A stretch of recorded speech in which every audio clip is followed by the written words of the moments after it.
News first news line. அனைவருக்கும் வணக்கம். மற்றும் ஒரு நியூஸ் லைன் ஊடாக இன்றும் உங்களை சந்திக்கின்றோம். சமகால அரசியல் விடயங்கள் சம்பந்தமாக இன்றைய நியூஸ் லைன் ஊடாக நாங்கள் கலந்துரையாட தயாராக இருக்கின்றோம். ஒரு தேர்தல் வருடத்தில் நாங்கள் இருக்கின்றோம். தேர்தல் சம்பந்தமாக பேசுகின்ற பொழுது கட்சிகளுக்குள்ளே இருக்கின்ற பிரச்சனைகளும் நாளுக்கு நாள் சில கட்சிகளிலே அதிகரித்து வருகின்றது. கட்சிகள் பிரிந்து பல பிரிவுகளாக பிரிந்து எங்களுக்கு தெரியும் மேதின கூட்டங்களிலே 60க்கும் அதிகமான மேதின கூட்டங்கள் நடைபெற்றதாக போலீசார் தெரிவிக்கின்றார்கள். ஆகவே மக்கள் எதிர்பார்த்திருக்கின்றார்கள் யாரை தங்களுடைய தலைவர்களாக தெரிவு செய்ய வேண்டும் என்று சம்பந்தமாக மக்களும் எதிர்பார்ப்பு இருக்கின்றார்கள். கட்சிகளின் கொள்கைகள் என்ன என்று சம்பந்தமாகவும் மக்கள் எதிர்பார்ப்பில் இருக்கின்றார்கள். இந்த விடயம் சம்பந்தமாக நாங்கள் இன்றைய நியூஸ் லைனூடாக கலந்துரையாட தயாராகின்றோம். குறிப்பாக ஸ்ரீலங்கா சுதந்திர கட்சி நிலைமை சம்பந்தமாக இன்றைய நியூஸ் லைனூடாக நாங்கள் கலந்துரையாடுவதற்கு தயாராக இருக்கின்றோம். எமது அழைப்பை ஏற்றி இன்றைய நியூஸ் லைன் நேர்காணல் கலந்து கொள்வதற்காக கலையம் வந்திருக்கின்றார் ஸ்ரீலங்கா சுதந்திர கட்சியின் பாராளுமன்ற உறுப்பினர் அங்கஜன் ராமநாதன் அவர்கள். வணக்கம். வணக்கம் ரியாஸ். முதலாவது என்னுடைய கேள்வி, ஸ்ரீலங்கா சுதந்திர கட்சி என்பது ஒரு மிக முக்கியமான கட்சி. ஸ்ரீலங்கா சுதந்திர கட்சியினுடைய வரலாறு பேசப்படுகின்ற ஒரு வரலாறு, எதிர்காலத்திலே பேசப்படுகின்ற ஒரு வரலாறாக கட்டாயமாக அமையப் போகின்றது தற்போதும் கூட.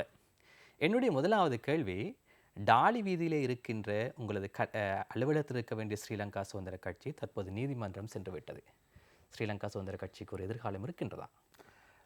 நீங்கள் சொன்னது போல ஸ்ரீலங்கா சுதந்திர கட்சியை பற்றி ஒரு பேச்சும் பொருளாக இன்றைக்கு இந்த மேடை கூட அமையுதென்றால், ஸ்ரீலங்கா சுதந்திர கட்சியுடைய முக்கியத்துவம் கடந்த காலத்தில், அதனுடைய அவசியம் எதிர்காலத்திலையும் அதனுடைய தாக்கம் இருக்கும்ன்றபடியாக தான் இன்றைக்கு அது பேச்சு பொருளாக இருக்குன்னு நான் நம்புகிறேன். அதன் அடிப்படையில் ஸ்ரீலங்கா சுதந்திர கட்சி இன்னமும் இருக்கிறது.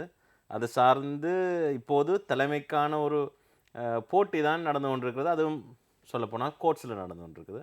ஆனால் நான் சொன்னது போல் காய்ச்ச மரத்துக்குத்தான் கல்லடி விழுமுன்ற அடிப்படையில் ஸ்ரீலங்கா சுதந்திர கட்சி ஒரு 70 வருட பழமையான கட்சி. பல ஜனாதிபதிகள், பல பிரதமர்களை உருவாக்கிய கட்சி, பல அரசுகளை உருவாக்கிய கட்சி. இப்போ அந்த அடிப்படையில் அந்த கட்சிக்கான ஒரு பெரிய ஒரு மெஷினரி, பார்ட்டி மெஷினரி ஒன்று இருக்குது. அதாவது நான் சொல்லப்போனால் இலங்கையில் இருக்கிற 14,000 கிராம சேவர் பிரிவுகளிலும் அந்த கட்சிக்கான அமைப்பு இருக்குது. அப்போ நான் நினைக்கிறேன் இலங்கையிலே இருக்கிற மிகப்பெரிய ஒரு கட்சிகளில் உண்டு அது. இப்போ அந்த அடிப்படையில் ஸ்ரீலங்கா சுதந்திர கட்சிக்கு பல அழுத்தங்கள் வந்த போதிலும் கடந்த வரலாறில் அதை தாண்டி அது வந்திருக்கிறது. அப்போ அது மறுபடியும் உணர்த்துது, இப்போது வந்த அழுத்தங்களையும் தாண்டி நிச்சயமாக ஸ்ரீலங்கா சுதந்திர கட்சி ஒரு புதிய மாற்றத்துடன் புதிய மக்களுக்கான ஒரு ஆல்டர்னேட்டிவாக நிச்சயமாக அமையும்.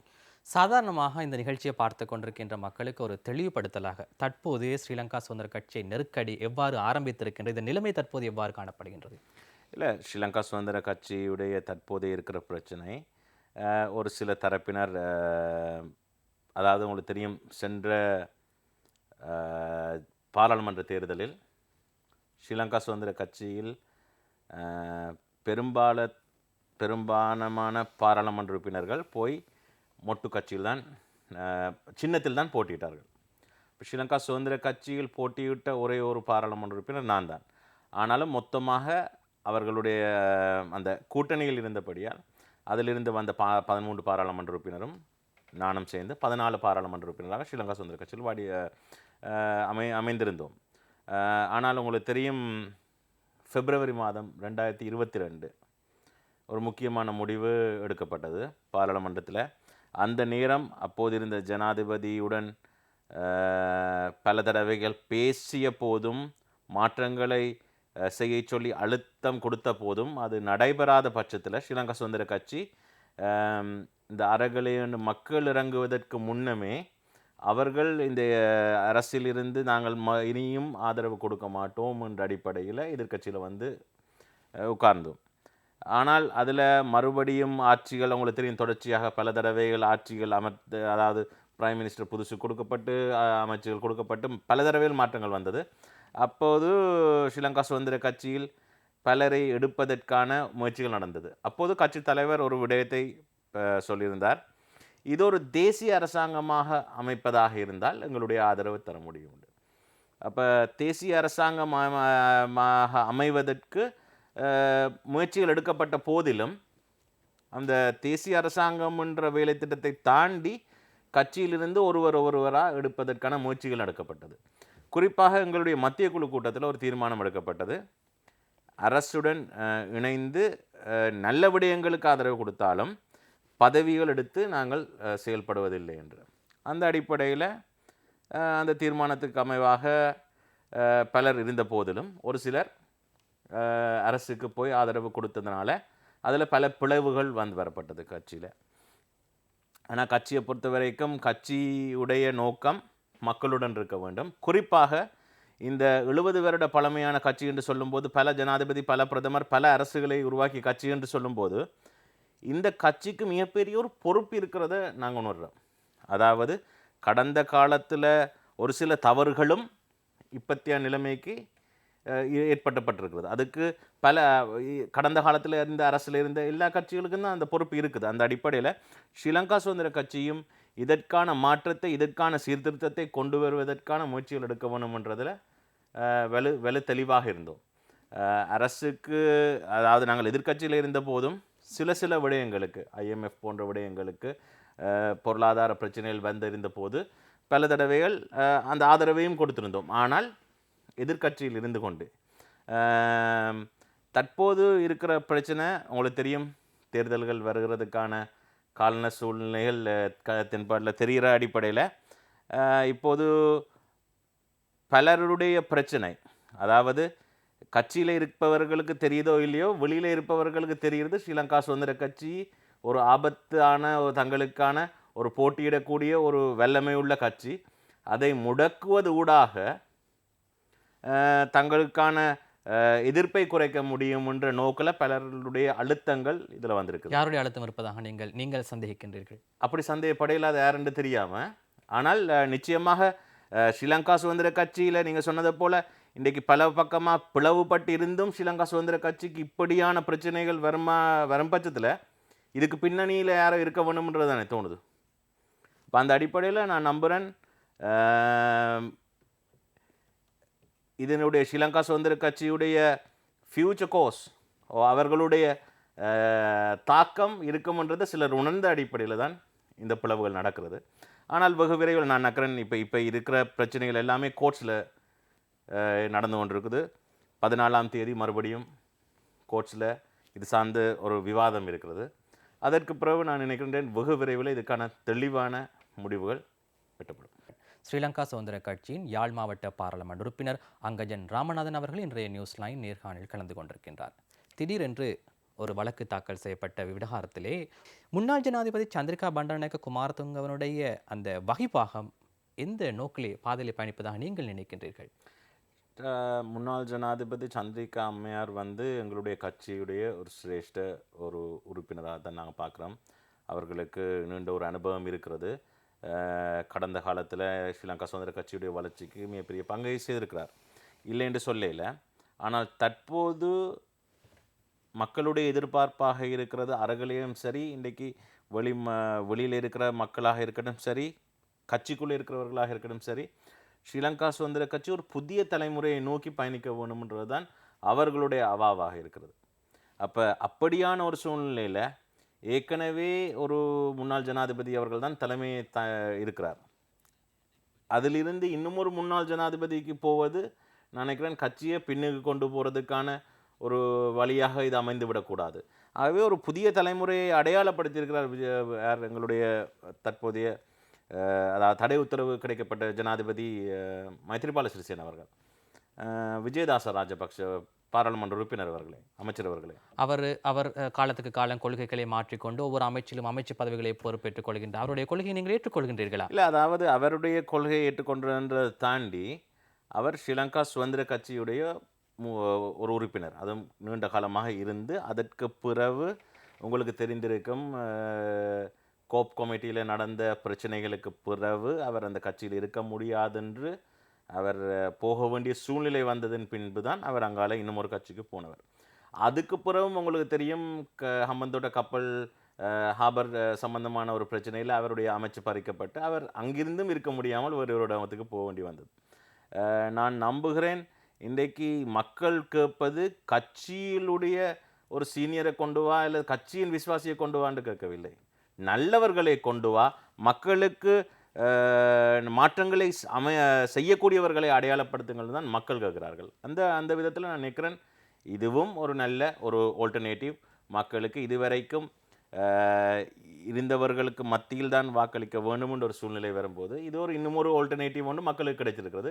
அவர்களுடைய வேலை திட்டத்தையும் பார்க்கும்போது மக்கள் தீர்மானிப்பார்கள். விஜயதாச ராஜபக்ச அமைச்சர் அவர்கள் அடிக்கடி குறிப்பிட்டிருந்தார், ஜனாதிபதி வேட்பாளராக களமிறங்குமாறு ஸ்ரீலங்கா சுதந்திர கட்சியின் அழைப்பு விடுக்கப்பட்டதாக. கட்சி கூடி அவ்வாறு தீர்மானம் எடுத்ததா? கட்சியினுடைய பலர் பல இடங்களில் பேசியிருக்கிறார்கள். ஒரு இடத்திலிருந்து கூடி தீர்மானம் இன்னும் எடுக்கப்படவில்லை. ஏன் உங்களுடைய கட்சிக்கு ஒரு ஜனாதிபதி தேர்தலுக்கு களமிறக்குவதற்கான ஒரு தலைவர் கட்சிக்குள்ளே இல்லையா? கட்சியில் பல தலைவர்கள் இருக்கிறார்கள் இறங்குவதற்கு. அதனால தான் இந்த போட்டியே. ஆனால் அதை தாண்டி நான் நம்புகின்றேன் சரியானவர்களை அடையாளப்படுத்த வேணும்ன்றது ஒரு முக்கியமான நோக்கம். அது மட்டும் சரியானவரை தாண்டி சரியான வேலை திட்டத்துடன் அதை அறிமுகப்படுத்த வேணும்ன்றது முக்கியமான கருத்தாக இருக்கிறது. இன்னும் ஒன்று, ஜனாதிபதி தேர்தல் வருமென்றதுக்கான எந்த ஒரு அனௌன்ஸ்மெண்ட்டும் இல்லாமல், நொமினேஷனும் இல்லாமல் நாங்கள் எங்களோட கட்சி ஜனாதிபதி வேட்பாளரை முதலே அறிவிப்பதற்கு நாங்கள் ஒன்றும் அவசரப்படுறவர்கள் இல்லை. ஆம், ஸ்ரீலங்கா சுதந்திர கட்சி தலைமைத்துவம் வகித்து 14 உறுப்பினர்கள் தெரிவானதன் பின்னர் நீங்கள் குறிப்பிட்டதை போன்று பலர் அமைச்சு பதவிகளை ஏற்றுக்கொண்டார்கள், பலர் எதிர்க்கட்சிகளுக்கு சென்றார்கள். இவ்வாறு 14 உறுப்பினர்களையே ஒரு அணியிலே வைத்துக் கொள்ள முடியாத ஒரு கட்சியினால் நாட்டை எதிர்காலத்தில் நிர்வகிக்க முடியும் என்று நீங்கள் நம்புகின்றீர்கள்? நான் நிச்சயமாக நம்புகிறேன். ஏனென்றால் இன்றைக்கு ஸ்ரீலங்கா சுதந்திர கட்சியுடைய எண்ணிக்கை, ஆசனங்களுடைய எண்ணிக்கை கடந்த 70 வருடங்களில் பார்த்தீங்கன்னா ஏராளம் இருக்கிறது. கடந்த 5 வருடத்துக்கு முதல் பார்க்கும்போதும் 140 96க்கு வந்து தான் இன்றைக்கு இந்த நம்பருக்கு வந்திருக்கிறது. ஆனால் உங்களுக்கு தெரியும் அதனுடைய ட்ரெண்ட். அந்த நேரம் ஸ்ரீலங்கா சுதந்திர கட்சியில் இருந்து விலகி போனவர்கள் இன்னும் ஒரு புதிய கட்சி ஆரம்பித்து அந்த நேரம் அதுக்கான ஒரு ட்ரெண்ட் இருந்தது. ஆனால் இன்றைக்கு ஸ்ரீலங்கா பொதுஜன பெருமன என்ற கட்சியை மக்கள் நிராகரித்து கொண்டிருக்கிறார்கள் என்று உங்களுக்கு அனைவருக்கும் தெரியும். அப்போ இன்றைக்கு அதில் இருப்பவர்கள் பலரே இன்னும் ஸ்ரீலங்கா சுதந்திர கட்சி அவர்களுடைய அதாவது ஒரு பூர்வீக வீடாக பார்த்து அது மறுபடியும் வருவதற்கு தயாராகவும் இருக்கிறார்கள். அந்த அடிப்படையில் நான் நம்புகின்றேன். என்ன சொல்லுவோம், இன்றைக்கு தேவைப்படுவது ஒரு எக்ஸ்பீரியன்ஸ்ட் உள்ள ஒரு பார்ட்டி மெக்கானிசம், பார்ட்டி நெட்வொர்க். இன்றைக்கு ஸ்ரீலங்கா சுதந்திர கட்சிக்கு வாக்களிக்காதவர்கள் இருக்கிறதுக்கு வாய்ப்பு குறைவு. என்னால் 70 வருட வரலாறுல. அப்போ அவர்களுடைய நோக்கம் இதன் ஊடாக சரியான ஒரு தலைமையை உருவாக்க வேண்டும். ஆனால் அன்று இந்த வரலாறு தற்பொழுது முழுமையாக நிலைமை முழுமையாக மாறிவிட்டது. இன்று மைத்ரிபால சிறிசேன ஒரு பக்கம், நிமல் சிறிபாடு சில்வா ஒரு பக்கம், சந்திரிகா அம்மையார் ஒரு பக்கம். இவ்வாறு இருக்கும்பொழுது அன்றிருந்த அந்த இணக்கம் என்றால் ஒரு மாபெரும் கட்சியுடைய தலைமைக்கான போட்டி, ஒரு தலைமைக்கான ஒரு மாற்றம் ஒன்று நடக்கும் போது அதுக்குள்ள கல பேருடைய கல பங்களிப்பு, கன போட்டிகள் இருக்கலாம். ஆனால் கடைசியாக இவர்தான் தெளிவாகி தலைவர் என்று வந்த பிறகு அதற்கு பிறகு எல்லோரும் ஒன்றுபட்டுத்தான் இதுவரை காலமும் நடந்திருக்கிறது. ஆகவே நான் நினைக்கிறேன் வெகு விரைவில் இதற்கான ஒரு தீர்வு நிச்சயமாக எட்டப்பட்ட பின்பு அனைவரும் ஒன்றுபடுவார்கள் என்ற எந்த விதமான மாற்று கருத்தும் இல்லை. ஏனென்றால் நாடு தான் முக்கியம். எங்களுக்கு நாட்டினுடைய மக்களுடைய பிரச்சனைகளுக்கு தீர்வுகள் எட்டுவதுதான் முக்கியமே ஒழிய கட்சியோ கட்சிக்குள் இருக்கின்ற பிரச்சனைகளோ இல்லை. அதில் சரியானவர்களை கட்சியிலூடாக தலைமைக்கு கொண்டு வர வேணும்ன்றதான் நான் நினைக்கின்றேன் இப்போ இருக்கிற பிரச்சனைகளாக இருக்கிறது. அடுத்த விடயம் உங்களுடைய பார்வை. நீங்கள் தான் இப்போது ஸ்ரீலங்கா சுதந்திர கட்சியின் ஒரு பாராளுமன்ற உறுப்பினர் என்ற வகையிலே உங்களுடைய பார்வையிலே ஸ்ரீலங்கா சுதந்திர கட்சியின் தலைமைத்துவத்துக்கு யார் பொருத்தமானவர்? ஸ்ரீலங்கா சுதந்திர கட்சியுடைய தலைமைத்துவத்துக்கு பொருத்தமானவர் யார் என்றதுக்கு அப்பால் இன்றைக்கு மக்கள் எதிர்பார்ப்பது ஸ்ரீலங்கா சுதந்திர கட்சியில் எவ்வளோ காலம் இருந்த நீங்கள், ஸ்ரீலங்கா சுதந்திர கட்சியில் எவ்வளோ விசுவாசமாக இருந்த நீங்கள்ன்றதை தாண்டி இந்த மக்கள் கேட்கின்ற பிரச்சனைகளுக்கு தீர்வுகள் இருக்கிறதா? இந்த மக்களுடைய பொருளாதார நெருக்கடியை, இந்த நாட்டினுடைய பொருளாதார நெருக்கடியிலிருந்து மீண்டு வாரதுக்கு வேலை திட்டம் இருக்கிறதா? அதே நேரம் இன்றைக்கு ஒரு ஒரு கை சுத்தமான எந்த ஒரு கலங்கமும் இல்லாத தலைவர்களாக இருக்கிறார்களா என்று தான் அனைத்தும் பார்க்குறார்கள். அந்த அடிப்படையில் நிச்சயமாக ஸ்ரீலங்கா சுதந்திர கட்சி அதற்கான ஒரு சரியான ஒரு தலைவரை, ஒரு வேட்பாளராக நியமிக்கும் என்ற நம்பிக்கை எனக்கு இருக்கு. உங்களுக்கு ஒரு பெயரை குறிப்பிட்டு இவர் தான் தலைமைத்துவத்துக்கு பொருத்தமானவர், ஒரு அங்கஜன் ராமநாதனுடைய ஒரு நிலைப்பாடு சம்பந்தமாக குறிப்பிட முடியாது? இப்போது என்ன சொல்லுங்க ஏனென்றால் நானும் சிரேஷ்ட உபதலைவராக தான் ஸ்ரீலங்கா சுதந்திர கட்சியில் இருக்கிறேன். இப்போது பலர் இது சார்ந்து போட்டியிட்டு அது சார்ந்து இப்போ கோர்ட்ஸ்லையும் இருக்கிறபடியால் இன்றைக்கு அவரோ இவரோன்று சொல்லக்கூடிய சூழ்நிலை இல்லை. ஆனால் ஸ்ரீலங்கா சுதந்திர கட்சியில் போட்டியிட்டு வென்ற ஒரே உறுப்பினர் என்ற அடிப்படையில் எதிர்காலத்தில் ஒருவரும் அதுக்கு போட்டிக்கு சரியாக வராவிட்டால் நான் தான் ஸ்ரீலங்கா சுதந்திர கட்சி எடுக்க வேண்டி வந்தாலும் வரலாம். ஆம், ஜனாதிபதி தேர்தல் முதலில் நடைபெறுமாக இருந்தால் ஸ்ரீலங்கா சுதந்திர கட்சியிலிருந்து ஒரு வேட்பாளர் களமிறக்கப்படுவாரா அல்லது வேறு கட்சிகளோடு இணைந்து குறிப்பாக மீண்டும் ராஜபக்ச தரப்பினருக்கு ஆதரவு வழங்குவீர்களா? நிச்சயமாக அதாவது மொட்டு கட்சிக்கு மறுபடியும் ஆதரவு கொடுப்பதற்கு இப்போது தயாரான சூழ்நிலையில் இல்லை. உங்களுக்கு தெரியும், கடந்த 2022 பிப்ரவரி மாதம் அந்த கட்சியுடைய கூட்டணியிலிருந்து விலகி ஸ்ரீலங்கா சுதந்திர கட்சி எதிர்கட்சியில் உட்காரும் போது அவர்களுடைய போகின்ற திசை பிழை என்றதை உணர்ந்து தான் அதை செயல்படுத்தினோம். ஆகவே மறுபடியும் அங்கு போய் சேருவதற்கு நாங்கள் விலகி இருக்க தேவையில்லை என்று தான் நான் நம்புகின்றேன். ஆனால் நான் நம்புகின்றேன் ஸ்ரீலங்கா சுதந்திர கட்சிக்கு இருக்கின்ற பொறுப்பின் அடிப்படையில் நிச்சயமாக ஒரு சரியான ஒரு மக்கள் ஏற்கக்கூடிய ஒரு தலைமையையும் அதற்கான ஒரு வேலை திட்டத்தையும் நிச்சயமாக முன்வைக்கும் என்ற நம்பிக்கை எனக்கு இருக்கிறது. ஆம், சில இடங்களில் பேசப்படுகின்றது தாமரை மொட்டு கட்சியும் ஐக்கிய தேசிய கட்சியும் இணைந்து ஜனாதிபதியாக இருக்கின்ற ரணில் விக்ரமசிங்கவை மீண்டும் வேட்பாளராக களமிறப்பதற்கான முயற்சிகள் இடம்பெறுவதாக கூறப்படுகின்றது. ஜனாதிபதி ரணில் விக்ரமசிங்க இந்த தேர்தலை போட்டியிட்டால் உங்களுடைய கட்சி நிலைப்பாடு, உங்களுடைய நிலைப்பாடு இவ்வாறு? அவருடைய முதல்ல நான் சொல்வேன் என்றால் யூகத்தின் அடிப்படையில் பதில்கள் கொடுக்க முடியாது. ஏனென்றால் இதுவரைக்கும் தற்போதைய ஜனாதிபதி ரணில் விக்ரமசிங்க அவர்கள் வர்ற ஜனாதிபதி தேர்தலில் போட்டியிடுவதாக எந்த ஒரு இடத்திலையும் அவர் தெரிவித்தது. நீங்கள் எவ்வாறு பார்க்கின்றீர்கள் ஜனாதிபதியினுடைய செயற்பாடுகளை? அவர் பொருளாதாரத்தை வளமைக்கு கொண்டு வருவதாக கூறுகின்றார். டாலருடைய பெறுமதி தற்பொழுது ஒரு ஸ்திரமடைந்து வருவதாக கூறுகின்றது. வரிசை யூகம் இல்லாமல் போய்விட்டது. இவ்வாறு பார்க்கின்ற போது நீங்கள் ஜனாதிபதி ரணில் விக்ரமசிங்கவை இவ்வாறு பார்க்கின்றீர்கள்? ஜனாதிபதி ரணில் விக்ரமசிங்க அவர்களை பார்க்கும்போது ஒரு விடயத்தை நாங்கள் நிச்சயமாக பாராட்டாமல் இருக்க முடியாது. 2022 வேற ஒரு பொருளாதார நெருக்கடி வந்து அதில் மக்கள் பல அவஸ்தைகள் சந்தித்திருக்கும் போது அந்த இடத்துல துணிந்து அந்த பதவியை எடுத்துக்கொண்டு இந்த மக்களுக்கு ஒரு தீர்வை கொடுக்க வேணும் என்ற முயற்சித்த ஜனாதிபதி அவர்களுக்கு நிச்சயமாக எனது பாராட்டுக்களையும் வாழ்த்துக்களையும் தெரிவிக்க முடியும். ஆனால் தற்போது இருக்கிற சூழ்நிலையில் மக்கள் மிகப்பெரிய அவஸ்தையை சந்தித்து கொண்டிருக்கிறார்கள். அதையும் நாங்கள் உணரத்தான் வேணும். இன்றைக்கு பல விதத்தில் பல அடக்குமுறைகளும் நடந்து கொண்டிருக்கிறது, ஊடகத்துக்கு கூட. அப்படியான ஒரு சூழ்நிலையில் ஜனாதிபதி அவர்கள் போட்டியிட்டால் வெல்லுவாரான்றதுக்கு அப்பாற்பட்டு ஜனாதிபதி அவர்கள் போட்டியிடுவாரான்ற கேள்விக்கு முதல் பதில் தெரிந்தால்தான் நாங்கள் அடுத்த விதத்துக்கு பதில் சொல்ல முடியும். என்றால் கடந்த முறைகள் எல்லாத்துலேயும் ஜனாதிபதி அவர்கள் வேறு வேறு வேட்பாளர்களைத்தான் அவரின் சார்பில் நியமித்திருக்கிறார். அந்த அடிப்படையில் ஜனாதிபதி அவர்கள் போட்டியிடுவாராக இருந்தால் நான் மறுபடியும் இப்படி ஒரு நிகழ்ச்சியை கூப்பிடுங்கள், நான் அந்த நேரம் வந்து அதுக்கான பதிலை சொல்ல தயாராக இருக்கிறேன். ஆம், ஸ்ரீலங்கா சுதந்திர கட்சி சம்பந்தமாகவும் தேர்தல் விடயங்கள் சம்பந்தமாகவும் பேசுகின்ற பொழுது பாராளுமன்ற உறுப்பினரிடம் நாங்கள் கட்டாயமாக யாழ் மாவட்டத்தின் அபிவிருத்தி சம்பந்தமாகவும் நாங்கள் கலந்துரையாட வேண்டும். என் கனவு யாழ். யாழ் மாவட்டத்தை அபிவிருத்தி செய்வது உங்களுடைய கனவு. அந்த கனவு ஓரளவு நினைவாக இருக்கின்றதா? நான் நம்புகின்றேன். அதனுடைய பாதையில் நாங்கள் இறங்கி கொஞ்சம் தூரம் பயணிச்சிருக்கிறோம். ஆனால் நாட்டில் ஏற்பட்ட பொருளாதார நெருக்கடியின் அடிப்படையில் வந்த தடங்களூடாக அபிவிருத்தி என்பது பாரிய அபிவிருத்தியாக செய்ய முடியாத ஒரு சூழ்நிலை ஏற்பட்டு விட்டது. உங்களுக்கு தெரியும், அத்தியாவசிய பொருட்களுக்கே உணவு, பால்மா, எரிபொருள், கேஸ் போன்ற கரண்ட் போன்ற விடயங்களே இல்லாத போது நாங்கள் அதை கொண்டு போய் கல்லுக்கும் மண்ணுக்கும் புதிய அபிவிருத்தி என்று சொல்லி போடும்போது இன்றைக்கு அது பாரதூரமான விளைவுகளை சந்திக்கும் அடிப்படையில் அபிவிருத்தி ஒரு சின்ன தடங்கள் ஒன்று ஏற்பட்டது உண்மைதான். ஆனால் அதையும் தாண்டி என் கனவு யாழில் நான் முக்கியமாக சொன்ன ஒரு விடயம், இன்றைக்கு நாங்கள் வாழ உவந்த யாழ்மானமாக எங்களுடைய யாழ் மாவட்டத்தை மாற்ற வேணும் என்ற அடிப்படையில் இன்றைக்கு அதற்கு முக்கியமான அவசியமானது இன்றைக்கு எங்களுடைய இளம் தலைமுறையை நாங்கள் எங்களுடைய ஊர்லேயே வச்சிருக்க வேண்டிய அவசியம். இன்றைக்கு பார்த்தீங்கன்னா நாடு முழுவதும் பாரிய அளவில் இன்றைக்கு வெளிநாட்டுக்கு எங்களுடையவர்கள் போய் கொண்டிருக்கிறார்கள். கனகாலமாக யாழ் மாவட்டத்திலேருந்து இதுக்கு முதலிருந்தே போய் கொண்டிருக்கிறார்கள். இப்போ அவர்களை தடுத்து வைக்க வேண்டும் என்றால் இன்னும் ஒன்று பொருளாதார ரீதியாக பலம் வாய்ந்த இனம் ஒன்று தான் நிச்சயமாக அவர்களுடைய உரிமையை பெற முடியும். அந்த அடிப்படையில் எங்களுடைய முதல் வேலை திட்டமாக இருக்கிறது மீண்டும் கல்வியில் முதலிடம்.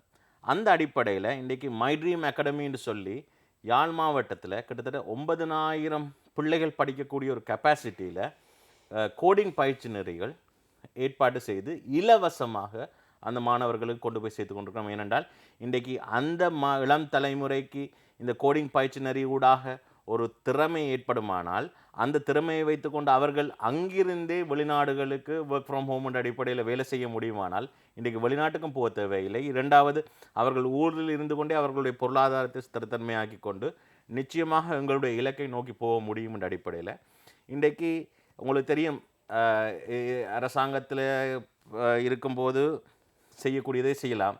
ஆனால் எதிர்க்கட்சிக்கு வந்த அப்புறம் அனைவரும் சொல்லுகிற காரியம், நாங்கள் என்னடாப்பா செய்ய முடியும், நாங்கள் எதிர்க்கட்சியில் இருக்கிறோம், எங்களால் ஒன்றும் செய்ய முடியாது. அப்படி சொல்லாமல் நான் அரசாங்கத்தில் இருக்கும்போதும் என்னால் முடிந்தவற்றை தாண்டி மற்ற பாராளுமன்ற உறுப்பினர் செய்யாததை விட அதிகமான பண நிதிகளை கொண்டு சேர்த்தேன். இப்போதும் எதிர்க்கட்சியில் இருக்கும் போதும் அதை தாண்டி இன்றைக்கு மக்களுக்கு முக்கியமான ஒரு வேலை திட்டத்தை, கல்வியை, எங்களுடைய இளம் தலைமுறையை இந்த தொழில்நுட்ப கல்வியை ஏற்படுத்தி அதனூடாக அவர்களுக்கான ஒரு வேலைவாய்ப்பை பொருளாதார ரீதியாக ஸ்திரத்தன்மையை உருவாக்குறதுக்கான வேலை திட்டம் முன்னெடுத்து கொண்டிருக்கிறோம். யாழ் மாவட்டத்திலே பெருமதியான சொத்துக்கள் வெளிநாடுகளுக்கு முதலீடுகளாக வழங்கப்படுகின்றது. நேரடியாக கூறுவதாக என்றால் குற்றச்சாட்டு, விற்கப்படுவதாக குற்றச்சாட்டுகள் சுமத்தப்படுகின்றது. இதனெல்லாம் ஏன் தடுத்து நிறுத்த முடியாமல்? நிச்சயமாக, அதாவது இதுவரைக்கும் இந்தியாவினுடைய முதலீடு, சீனாவினுடைய இல்லை, அதாவது முதலீடுகள் அனைத்தையும் தடுத்து நிறுத்துவது இல்லை நோக்கம். அந்த முதலீடுகள் சரியான விதத்தில் ஏற்படுமானால், அதனூடாக எங்களோட மக்களுக்கு பலன் வருமானால் அதை நிச்சயமாக ஆதரிக்க முடியும். ஆனால் இன்றைக்கு கொண்டு வந்த வேலை திட்டங்களில் அதில் மக்களுக்கு என்ன நன்மை என்றது இன்னமும் புரியப்படுத்தப்படவில்லை. நாங்கள் இது சார்ந்து பல அபிவிருத்தி குழு கூட்டங்களில், நான் இன்றைக்கு அபிவிருத்தி குழு தலைவர் இல்லை, ஆனால் அபிவிருத்தி குழுவில் ஒரு உறுப்பினரின் அடிப்படையில் எங்களுடைய வாதங்களை வைத்துக்கொண்டு தான் இருக்கிறோம். இன்றைக்கு குறிப்பாக பூனரின்ல அதானி அவர்களுடைய நிறுவனத்தினூடாக அங்கே காற்றாலை வருதுன்னு சொல்லுகிறார்கள், சோலார் பார்க் வருதுன்னு சொல்கிறார்கள். அது சார்ந்து பாரிய $1 400 மில்லியனுக்கு மேற்பட்ட 500 மில்லியனுக்கு மேற்பட்ட வேலை திட்டம் வருகின்றார்கள். அதனூடாக அந்த மக்களுக்கு என்ன பயன் என்று கேள்விக்கு இன்னமும் பாரிய அளவில் பதில் இல்லை. அவர்களூடாக சிஎஸ்ஆர் ஆக்டிவிட்டியில் என்ன செய்ய போயினோம் என்று சொல்லி நாங்கள் அபிவிருத்தி குழு கூட்டத்தில் தலைவரிடம் கேட்டபோது கூட அதை எழுத்தில் ஒரு கண்ட்ராக்டாக அமையுங்கள் என்று சொல்லி கேட்டும் கூட இல்லை, அவசரமாக அவர்களுக்கு அனுமதி வழங்கப்பட்டது. இது ஏற்றுக்கொள்ள முடியாது. நாங்கள் அந்த இடத்திலேயே அந்த பதிவை செய்துவிட்டு வந்திருக்கிறோம். அதே போன்று ஒரு சில விடயங்கள் இப்படியான முறையில் இந்த முதலீடுகளை கொண்டு வருவதை ஏற்க முடியாது. உண்மையிலேயே இந்த மக்களுக்கு முன்னேற்றம், அதனூடாக மியூச்சுவல் பெனிஃபிட், ஒரு முதலீட்டாளர்களுக்கு நிச்சயமாக ஏதாவது பெனிஃபிட் இருக்கணும் இதுக்கு வாரதுக்கு. ஆனால் அதை தாண்டி அங்கே இருக்கிற மக்களுக்கும் அதனுடைய பயனை பெற வேணும்ன்றதுதான் என்னுடைய நோக்கமாக இருக்குது. நீங்கள் யாழ் மாவட்டத்திலே கல்வி மேம்பாடு சம்பந்தமான திட்டங்களை வகுத்திருப்பதாக கூறுகின்றீர்கள். அது சிறந்த விடயம். என்னுடைய அடுத்த கேள்வி, ஆனால் நீங்கள் தேர்தல் பிரச்சாரங்களின் பொழுது அதிகமாக இளைஞர் யுவதிகளை கவர்ந்த ஒருவர் எவ்வாறு என்றால், இளைஞர் யுவதிகளுக்கு தொழில் வாய்ப்புகளை வழங்குவதனான வாக்குறுதிகளை நீங்கள் அலிகளை வழங்கியிருந்தீர்கள். அந்த ஃபைல்கள் கூட உங்களுடைய அலுவலகத்துக்கு வந்திருக்கு. அதை நீங்கள் ரியாஸ் வந்து அந்த பார்த்து அதை அப்படி கண்டிருந்தீங்கள் தான் நான் அதை ஏற்றுக்கொள்கிறேன். வேற ஒரு அரசியல்வாதி குற்றம் சாட்டத்தை வச்சுக்கொண்டு அப்படி சொல்லுவது தவறான விடயமான. நீங்கள் கூறவே இல்லை. நான் எந்த விடயத்தில், நான் இப்போ கூட இந்த பழைய வீடியோ போய் பாருங்க, நான் சொல்லியிருக்கிறேன் அவர்களுக்கு நிச்சயமாக நான் ஏராளமான வேலை வாய்ப்புகளை கடந்த காலத்தில் கொடுத்துருக்கிறேன். இந்த முறையும் நிச்சயமாக எங்கட மாவட்டத்துக்கான வேலை வாய்ப்புகளை சண்டை பிடித்து கொண்டு வருவேன். இங்கே இருப்பவர்கள் நீங்கள் அப்ளை பண்ணினால் அதை நான் என்னுடைய சிபாரிசின் அடிப்படையில் இங்கே இருக்கிறவர்களுக்கு கொடுப்பேன், அதாவது வெளி மாவட்டத்தில் உள்ளவர்களுக்கு கொடுக்காமல். ஏன்னா வெளி மாவட்டத்தில் இருந்து எங்களோட வேலை வாய்ப்பை எடுத்துக்கொண்டு போன காலமும் இருக்குது. அப்போ அதற்கான வேலை திட்டத்தை நான் நிச்சயமாக சொல்லியிருக்கிறேன். அவர்களுக்கு நான் சொல்லியிருக்கேன், நீங்கள் அப்ளை பண்ணாமல் நாங்கள் உதவி செய்யலாது. ஆனால் எந்த விதத்திலையும் ஃபைல் வாங்கியோ காசு வாங்கியோ வேலை வாய்ப்பு செய்து தருவேன் என்று சொல்லி நாங்கள் எங்கேயும் போய் சொல்லலாம். அதாவது ஆனால் நாங்கள் அபிவிருத்தியை பற்றி பேசினோம். என் கனவு யாழ் என்று சொல்லும் போது வெறுமனே கட்டிடம் கட்டுவதோ வீதி போடுவதோ அல்ல. தனிமனித அபிவிருத்தியிலிருந்து, பொருளாதார அபிவிருத்தியிலிருந்து, இன்றைக்கு கல்வி அபிவிருத்தியிலிருந்து, விவசாய அபிவிருத்தியிலிருந்து எல்லா விடையும் அடக்கம். அப்போ நீங்கள் சொன்னதை போல ஒரு வேலைவாய்ப்பு உருவாக்கம் சார்ந்தும் நான் பேசியிருந்தேன். வேலைவாய்ப்பை பெற்றுத்தருவேன் நீங்கள் கூறவில்லையா? வேலை வாய்ப்பை பெறுவதற்கு உதவி செய்வேன் என்றதை தாண்டி வேலை வாய்ப்பை பெற்றுத்தருவேன் என்று யாருக்கும் ப்ராமிஸ் பண்ணி நான் காசு வாங்கியோ ஏதோ செய்தோ நான் எந்த விதத்திலையும் இல்லை. நான் இப்போ கூட சொல்கிறேன், அப்படி யாரும் இருந்தால் கூட்டிக் கொண்டு வாருங்கள், இதே இடத்துல வைத்து நான் என்னுடைய பதவியை ரிசைன் பண்ணி போட்டு போகிறேன். காசு வாங்கிய கதையை நான் கூறவில்லை, நீங்கள் தான் கூறுகின்றீர்கள். இல்லை, நீங்கள் ஏனென்றால் சொன்னீங்கள் ஃபைல் வாங்கினா, ஃபைல் வாங்கினாக்கள் கடந்த காலத்தில் நாங்கள் பார்த்துருக்கோம். நான் ஃபைலை சொன்னது பயோடேட்டாவாக இருக்கலாம். நாங்கள் பயோடேட்டா வாங்கவும் இல்லை. அதான் நான் உங்களுக்கு சொல்கிறேன். இப்போ உங்களுக்கு இப்படி சொன்னவர்களிடம் நீங்கள் நிச்சயமாக இது வரைக்கும் விசாரித்து பார்க்க வேணும். விசாரித்தது உண்மையாக கொண்டு வாங்கன்னு தான் நான் ஏற்றுக்கொள்கிறேன். ஆனால் நான் ஒரு விடயத்தை வடிவாக சொல்லுறேன், இதை சொல்லுபவர்கள் அனைவருமே மக்களுடைய தேவை என்னென்று அறியாதவர்கள், மக்களுடைய நோக்கம் என்னென்று அறியாதவர்கள். நாங்கள் மக்களுக்கு சொன்னோம், நாங்கள் வாழ உகந்த பிரதேசமாக எங்களுடைய மாவட்டத்தை உருவாக்கி அதனூடாக எங்களுக்கான ஒரு சிறந்த எதிர்காலத்தை உருவாக்குவது தான் நோக்கம். அதை நம்பி வாக்களியுங்கள்ட்டு சொன்னதே ஒழிய இன்றைக்கு அந்த வாக்குகளை அடைய முடியாதவர்கள், அந்த வெற்றியை ஜீரணிக்க முடியாதவர்கள் என்ன செய்கிறார்கள் என்றால் இதை மழுங்கடிப்பதற்காக பலவிதமான யுக்திகளை பயன்படுத்துகிறார்கள். ஒரு சிலர் மூத்த ஐயா ஒரு ஆள் கூட சொல்லியிருந்தார், சாராய போத்தில் 5000 ரூபா கொடுத்துட்டு. இன்றைக்கி இது மாதிரி ஒரு பொய்யான அவர்கள் மீது எனக்கு மிகப்பெரிய மதிப்பு மரியாதையும் இருக்குது. ஆனால் இப்படியான ஒரு கதைத்த பின்பு எப்படி அப்படியான ஒரு மரியாதையை நாங்கள் கொடுக்க முடியும்ன்றது எனக்கு உண்மையிலே கவலையாக இருக்கிறது. ஆனாலும் நான் நம்புகின்றேன் மக்கள் தெளிவாக இருக்கிறார்கள். அந்த அடிப்படையில் நீங்கள் சொன்னது போல் வேலை உருவாக்கம்ன்றது அவசியமான ஒரு வேலை. இன்றைக்கு வேலை அரசாங்கத்தூடாக பெற்றுக் கொடுக்க முடியாவிட்டாலும் இன்றைக்கு இந்த மை ட்ரீம் அகாடமியில் இந்த கோடிங் பயிற்சினரியை படிப்பித்து அதன் ஊடாக அவர்களுக்கு தொடர்ச்சியாக அவர்களுக்கான வேலை வாய்ப்பையும் பெற்றுக் கொடுக்க வேணுமென்ற அவாவில் தான் நான் என்னுடைய வேலை திட்டத்தை செய்திருக்கேன். ஆகவே மறுபடியும் நீங்கள் சொன்னதை போல் அந்த இளம் தலைமுறைக்கு எதிர்காலம் ஒன்றை ஏற்படுத்துவதற்கு எப்படியோ ஒரு விதத்தில் கொண்டு போய் சேர்ப்பதற்கான முயற்சியை நான் முழுமையாக எடுத்துக்கொண்டிருக்கேன். இறுதியாக என்னுடைய கேள்வி, உங்களுடைய தலைமைத்துவத்தின் கீழ் இளைஞர்களுக்கு தொழில் வாய்ப்புகளை பெற்றுக் கொடுத்திருக்கிறீர்களா? நிச்சயமாக. ஆம். எதிர்காலத்திலும் உங்களுடைய சேவைகள் வெற்றி அடைய வேண்டும் என்று நியூஸ்லைன் ஊடாக வாழ்த்துகின்றேன். எது எவ்வாறாக இருந்தாலும் இறுதியாக நான் எவ்வளவு கூறுவது, தீர்மானம் எடுக்க வேண்டிய பொறுப்பு உங்கள் கையில் தான் இருக்கின்றது. சிந்தித்து தீர்மானம் எடுக்க வேண்டிய பொறுப்பினை சரியாக நிறைவேற்றுமாறு மீண்டும் ஒரு முறை கேட்டுக்கொண்டு இன்றைய நிகழ்ச்சியை நாங்கள் நிறைவு செய்து கொள்கின்றோம். இன்றைய நிகழ்ச்சியில் கலந்து கொண்டு ஸ்ரீலங்கா சுதந்திர கட்சியின் யாழ் மாவட்ட பாராளுமன்ற உறுப்பினர் அங்கஜன் ராமன் அவர்களுக்கு எமது மனப்பூர்வமான நன்றிகள். நன்றி ரியாஸ் அவர்களே. சக்தி டிவி ஊடாக நியூஸ்லைன் நிகழ்ச்சியூடாக மக்களை சந்திப்பதற்கு வாய்ப்பு கிடைத்தமைக்கு நன்றி, வணக்கம். ஆம், மற்றொரு நியூஸ் அடுத்த சனிக்கிழமை மாலை 5 மணிக்கு மீண்டும் சந்திப்போம். வணக்கம்.